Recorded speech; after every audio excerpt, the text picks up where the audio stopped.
existisse por si mesmo e fosse um princípio eterno, oposto a Deus, mas equivalente ao bem que é Deus. Não, esse não é o lugar dele. Mas o que quer dizer ele com trevas?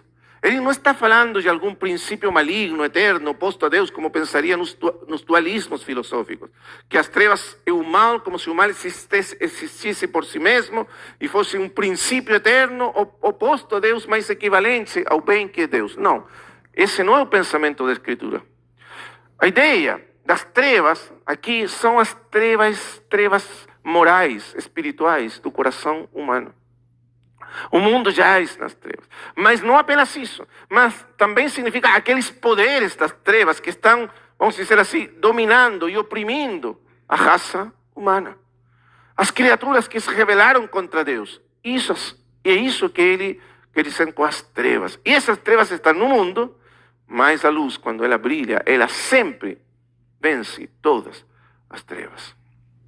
Então, aqui, no capítulo 8, ele diz, o Senhor diz, eu sou a luz do mundo. O mundo está já nas trevas, profundas trevas, da ignorância, do pecado, da rebelião. O mundo jaz não apenas atrapado ou confundido nos pecados que, logicamente, dominam no mundo, mas também nas ideias erradas, as mentiras que governam a mente e o coração das pessoas e que levam muitas das vezes a eles a ficarem dominados pelos pecados e pelas corrupções e as perversões que nós vemos no mundo. Profundas trevas mentais, profundas trevas. Paulo diz que a mente dos ímpios está oscurecida pelas trevas. Profundas trevas mentais, profundas trevas espirituais e morais. Assim está o mundo. Mas ele é a luz do mundo. O mundo não tem luz nele. Não tem luz nenhuma nele. O mundo está cego. Por isso é o ponto por isso a ênfase do sinal do capítulo 9. O mundo está cego, mas ele é a luz do mundo. E agora ele diz, o que significa isso? Capítulo 8, versículo que estamos lendo, versículo 12. Eu sou a luz do mundo. Quem me segue não andará em trevas de nenhuma maneira, mas terá a luz da vida. E essa expressão do Senhor, a luz da vida, que é Ele mesmo, Ele é a luz que traz a vida, pode significar duas coisas. A luz que traz a vida, ou que produz vida, ou também a luz que vem da vida. E nós podemos pensar que, na verdade, as duas coisas são verdadeiras. Ele é a vida que dá ou produz luz, ou nos dá a luz, quando Ele nos toca com a sua vida, quando a sua vida chega em nós, nós recebemos junto com a vida dele, luz, entendimento, compreensão, libertação do poder das trevas. Mas também é a luz mesma que também ela mesma traz vida. Quando nós vemos a luz, nós recebemos vida da luz. Irmãos amados, de uma maneira muito interessante, toda a vida que existe nesse planeta, toda a vida, todas as formas de vida, todas, sem exceção, estou falando da vida biológica, as plantas, os animais, tudo que existe, praticamente, depende da luz para existir. Quer dizer, a fonte da energia que sustenta todas as coisas vivas é a luz. Não é interessante isso? Por quê?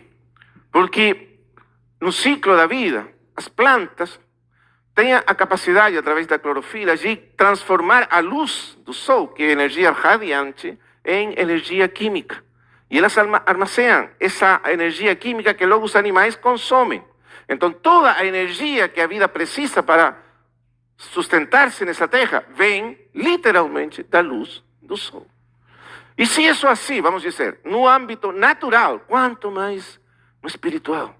A vida que vem do sol, do verdadeiro sol que é Jesus Cristo, é a que sustenta todas as coisas. Vem dessa luz, que vem essa luz que sustenta tudo. Então, vamos a ir agora no capítulo 9, versículo 1.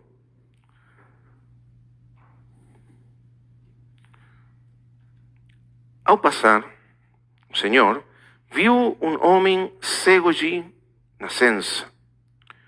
Seus discípulos lhe perguntaram, dizendo: Rabi, quem pecou para que ele nascesse cego? Esse ou seus pais? Jesus lhes respondeu: não foi esse quem pecou, mas nem seus pais, mas para que as obras de Deus se manifestassem nele. Agora, veja o que está acontecendo. O Senhor está caminhando por Jerusalém e ele fixa os olhos num cego, propositadamente. Mas parece que ele o fez propositadamente, de alguma maneira. Não foi um olhar rápido, mas ele ficou olhando para o cego. E os discípulos perceberam isso, que o Senhor estava olhando para esse cego. E então, vendo que o Senhor estava olhando atentamente para esse cego, então eles perguntam: Senhor, vamos fazer uma pergunta teológica importante aqui. As pessoas têm muitas dúvidas teológicas. Os discípulos tinham as suas dúvidas teológicas. Qual que é o problema aqui? Aqui, irmãos, é muito interessante. Aqui nós temos um dos grandes problemas teológicos ou ainda filosóficos que tem, vamos dizer assim, atingido o pensamento dos crentes. O problema do mal. A existência do mal no mundo. Eles olham para aquele cego e perguntam: Senhor, por que esse homem está cego? Nasceu cego, mas por que nasceu cego?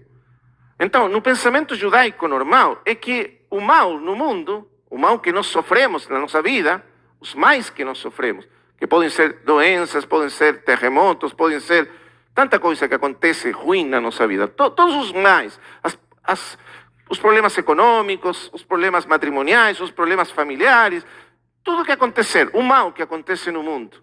Então, eles perguntam, para os judeus, a explicação normal é que o mal sempre era consequência do pecado.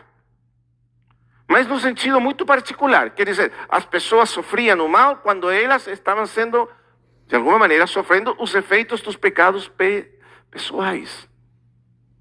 Então eles dizem para o Senhor: Senhor, alguém tem a culpa do que está acontecendo com esse homem. Esse homem está cego por quê?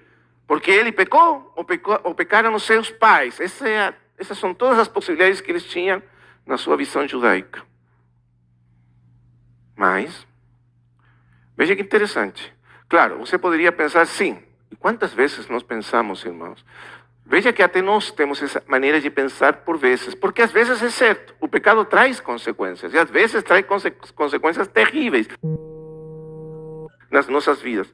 Mas nem sempre as coisas ruins e más que acontecem na vida das pessoas são consequências de pecados pessoais. Nem sempre. Porque nós vivemos num mundo caído, onde toda a estrutura, todo o tecido da realidade tem sido atingido pelo mal que trouxe o pecado. E nós muitas das vezes sofremos as consequências de apenas vivermos num mundo que está distorcido pelo pecado. Não o nosso pecado, mas o pecado no sentido geral. Aquele pecado que entrou no mundo por o primeiro homem, Adão. Então, mas eles estão achando isso, e eles perguntam: Senhor, quem pecou? Para eles esse era tudo. Ou esse ou os seus pais. Agora, nós ficamos perguntando, é muito claro que poderia até ser explicado como uma causa da situação dele, o pecado dos pais. Mas como seria possível que ele tivesse pecado antes de nascer? O que eles estão perguntando? Pecou ele antes de nascer? Mas sabe o que era? Que os judeus pensavam, por exemplo, que se uma mulher grávida entrava num templo de ídolos, não apenas ela pecava por entrar no templo dos ídolos, mas porque a criança estava dentro dela, a criança pecava com ela. E se tornava culpável aos olhos de Deus. Era uma ensinança judaica do tempo de João. E pode ser que eles estivessem pensando nisso. De alguma maneira, a mãe dele fez alguma coisa errada que afetou também a criança dentro do ventre, e então ele pecou e por isso nasceu cego. Como seja, irmãos, o Senhor diz não. Na verdade, o Senhor não responde ao problema filosófico ou teológico do mal. Ele não está interessado nesse instante, nesse momento, dar uma resposta a esse problema desde uma perspectiva, vamos dizer assim, intelectual, filosófica ou teológica. O O Senhor quer fazer outra coisa muito diferente. Ele diz, muito bem. Aqui o problema não é que pecou esse nem a sua mãe. Não é esse o problema. Nem essa a explicação. Mas na verdade eu não estou aqui para dar explicações sobre o problema do mal. Eu estou aqui para acabar com o mal do mundo.